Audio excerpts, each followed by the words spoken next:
right. Welcome back, everybody. Week 3. 3 shots in. That's right. Season 5. We're still talking about reveal. We are. Jake, Jess, Sam. Ricky. Hello. Ricky, what are you talking about today? I am very excited because I'm talking about revealing mummies and what happens when you reveal mummies. Oh. Like a nip slip? Not mommies, mummies. Like, in Europe, they call them mummies. are you familiar with Brendan Fraser and the works, the glorious masterpieces that he's put out? Obviously. Yes. That is where I got the inspiration for this topic. As I looked into it, I found something called the Curse of the Pharaohs. Okay. Yeah. The Curse of the Pharaohs is said to be cast upon anyone who disturbs the mummy of an ancient Egyptian, especially that of a pharaoh. This curse does not discriminate whether you're a thief or an archaeologist. Legend has it that you are doomed to suffer bad luck, illness, or even death if you dare to disrupt the eternal That rest. doesn't sound good. That No doesn't sound way. good. Since the mid-20th century, many authors and documentaries? Documentary? Documentaries? No, what is Documentarians. Yeah, someone who does documentaries. Documentarian. There it is. I just said that. Thank you, Jessica. You're welcome. Yeah. They have explored the possibility that there might be some truth to these tales because obviously you think curse, you go, okay, is it really a curse? Is it something else? But Right. as they look into it, they were looking for the scientific explanation, such as bacteria, fungi, or even radiation as the source of Radiation? Radiation, that's right. Because Egyptians had aliens What, like helping a them. meteorite or something? I don't know. Fucking uranium. Yeah. Meteor. So oddly enough, the modern tales of Egyptian mummy curses actually developed primarily in European cultures. Oh. Because Egyptians knew, don't fuck with mummies. Just leave them alone. Over time, the narrative shifted from mystical explanations to scientific ones, because that's what we do, reflecting broader cultural changes. Curses relating to tombs are extremely rare. I actually learned this. They are not as common as Brendan Fraser would have you believe. 'Cause Right. wasn't there a 1, 2, and 3, The Mummy? There was. Yeah. Yes. And then there was 4. the Scorpion King. the Temple of Monkey Emperor, dude. Yeah. What? I don't know. Jet Li. Jet Li was in it. Yeah. So anyway, apparently they are extremely rare, likely because the idea of such desecration was unthinkable and dangerous to record. So even if it happened and everyone died, there was no one around to tell the Because story. everyone died. Everyone died. However, they do appear particularly in private tombs from the Old Kingdom era. For example, and I'm going to mess this name up, the tomb of Ankh-Fatifi? No, you nailed it. Thank you. Yeah, Ankh-Fatifi. We're just going to call him An. The curse contains a warning, and it says this. Any ruler who shall do evil or wickedness to this coffin may Hemen. Not Hymen? Hymen. It may Hymen. H-E-M-E-N. Hemen. He was a local deity. Heman. May Heman not accept any goods he offers, and may his heir not inherit. It's kind of the lighter of all the curses. Yeah, that's a pretty mild curse. Yeah, it's a mild curse. That's still a little intense. However, as time went on, pharaohs got a little bit spicier with their curses. The tomb of Kentika, we'll call him Ken. He was from the 6th dynasty. He includes an inscription on his curse. As for all men who shall enter this, my tomb, impure, there will be judgment. Just ramping it up a little bit. An end shall be made for him.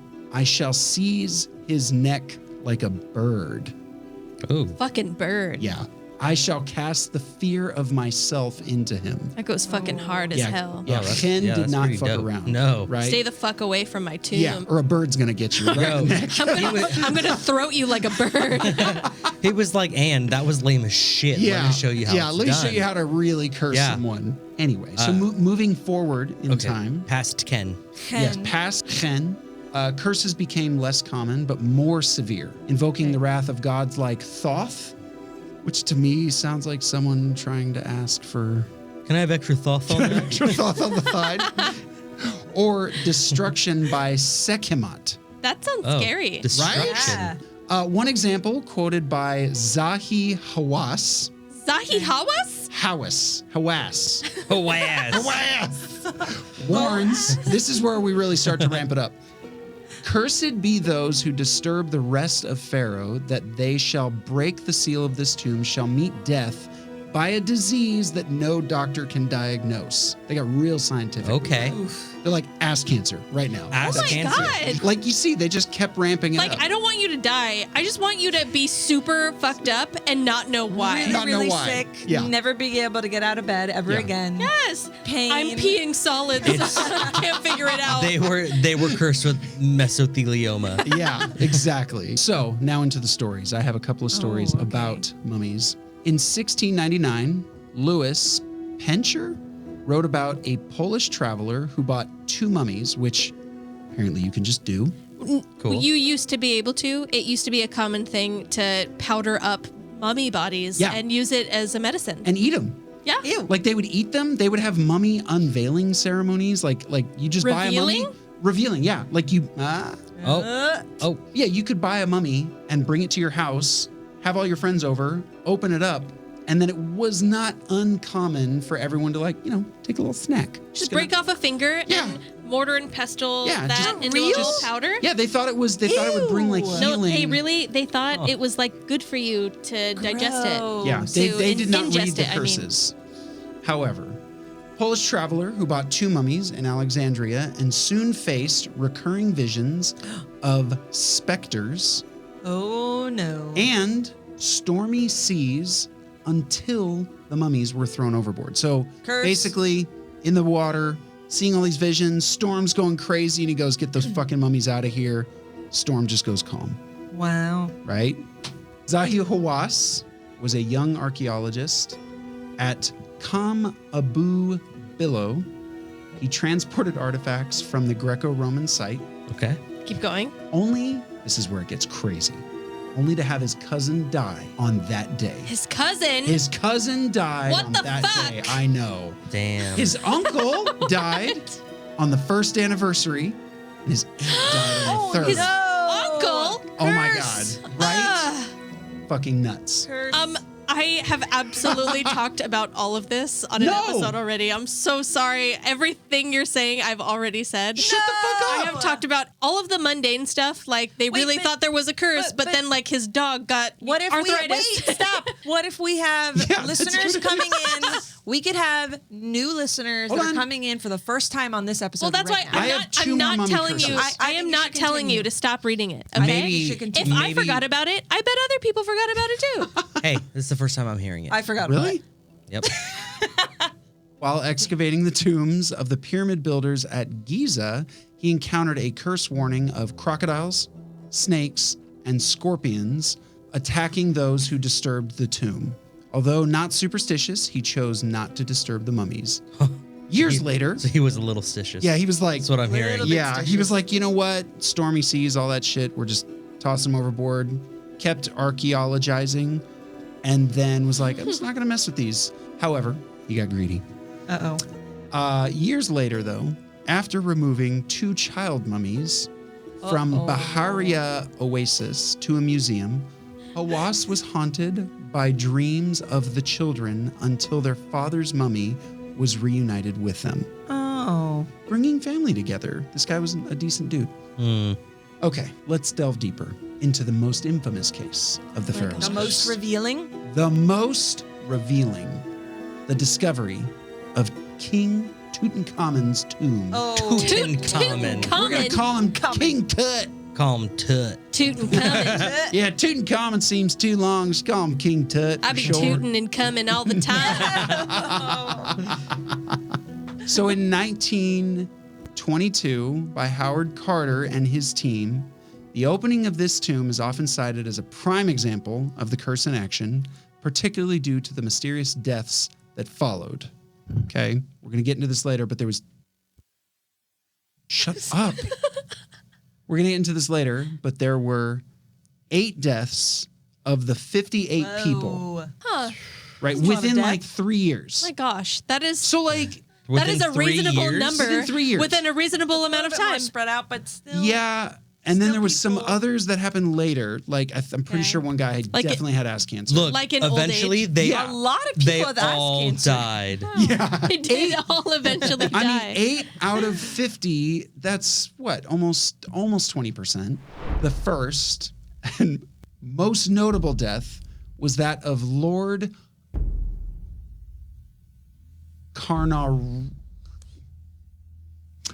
Carnarvon? We're going to go with Carnarvon. Lord Carnarvon. Sounds correct. Yeah, Yeah. let's go with it. He was the financier of the excavation, and shortly after the tomb was opened, Carnarvon was bitten by a mosquito.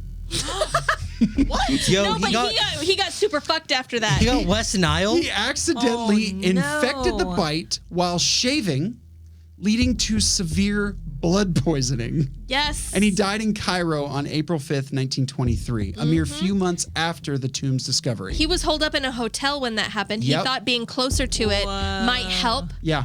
him not to die. Obviously he was wrong because he died in the hotel. Right. This sudden and dramatic death fueled the media frenzy around the so-called Curse. curse. Oh. So Marie Corelli, a popular novelist at the time, had written an ominous letter predicting dire consequences for those who disturbed a sealed tomb, further stoking public fears. Apparently it didn't stop people from buying them and eating them, though.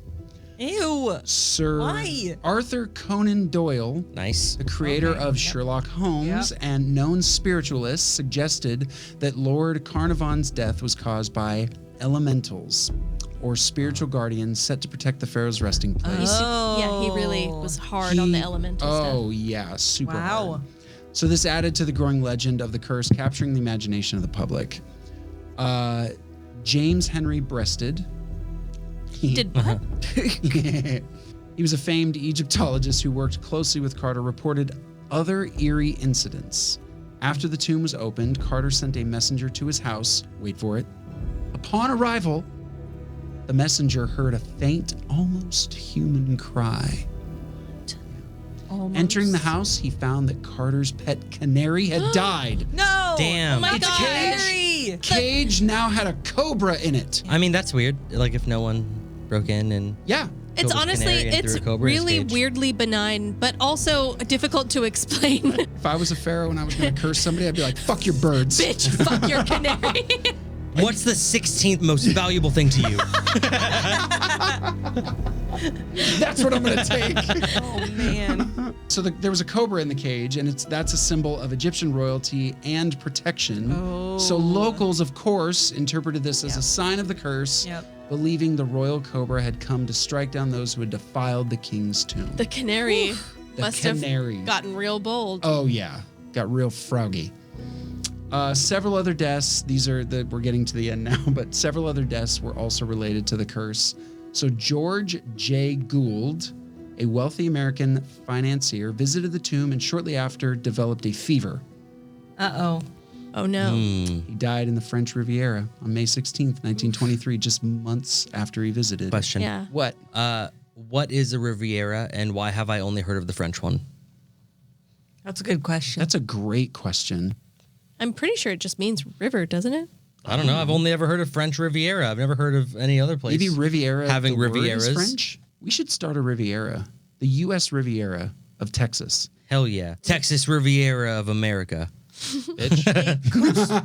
Riviera, a coastal region with subtropical climate and vegetation. We have a subtropical climate here. It's hot as balls Galveston, outside. dog. Yeah. Galveston's that a was Riviera. Yeah. Yeah, we got Riviera. shit Gulf. climate. Yep. We got shit in our water. Yep. No, really. Did you know that the Gulf, they measured more feces in that water than any yeah. other water in the world? Well, not in the world, but that was above like healthy limits or Ew. whatever. Yeah. They call it the toilet bowl. Anyway, Gould's dead. Yeah, he's dead. Months after his visit. A.C. Mace, a member of Carter's excavation team, died in April of 1928. He had suffered from pleurisy and pneumonia, In his final years, his death was often attributed to the curse, despite the very clear medical explanations. Howard Carter, who actually opened the tomb on February 16th, 1923, survived for many years after the excavation. However, he died on March 2nd, 1939 from lymphoma. Hence the radiation. The radiation, see? Yep. Despite the long gap between the tomb's opening and his death, some still attribute his demise to the curse. In total, 8 people of a party of 58 died within 12 years. Oh, I guess it was 12. I was off. Which many people dismiss as coincidence. But what do you think? I mean, Sounds like a fucking curse to me. Sounds like a curse to me. Cobra in your canary cage? Right? That was the only one that Damning. I was like, whoa. Well, okay. Mosquito bite? Well, hold on. Look. Let's just say someone hated you. That one really was. though. And they hated your canary. Yeah. Right? Or they knew you liked your canary, so they wanted to hurt you. How did they get a fucking cobra to throw in its cage? You know what I mean? yeah. Like, that one's wild. A lot went into that. That man had enemies. Yep. Because they would have had to break in. They would have had to break in. With a cobra. With the cobra. That or And kill a canary. a cobra, which is common in that area, Oh. snuck into his house and ate his canary. Could be I don't that know. too. The mosquito bite one got me though.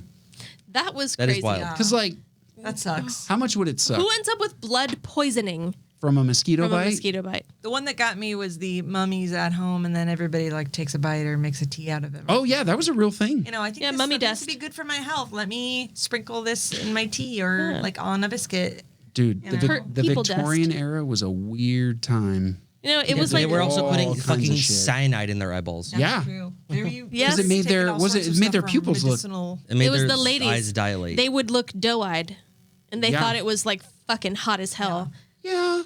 They were like, "There's just no way, no other way I can make him want me." They did all kinds of weird shit. Yeah, They really I did. guess now that doesn't sound so crazy. So anyway, Wow. Great, that's my curse. fantastic research, Ricky. So much better than Jessica's. Absolutely. Yeah, so different. I don't even remember hers. So, thanks Yeah. for joining us on this week's episode of the topic reveal.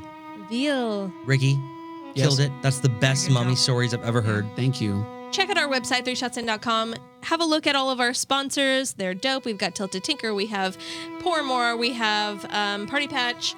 Jess, you're next I on am the next up week. next. Yes, and I'm going to share with you About a special mummies? little murder mystery I discovered. The murder mystery that inspired Clue. And we'll see you next week. Bye. Bye.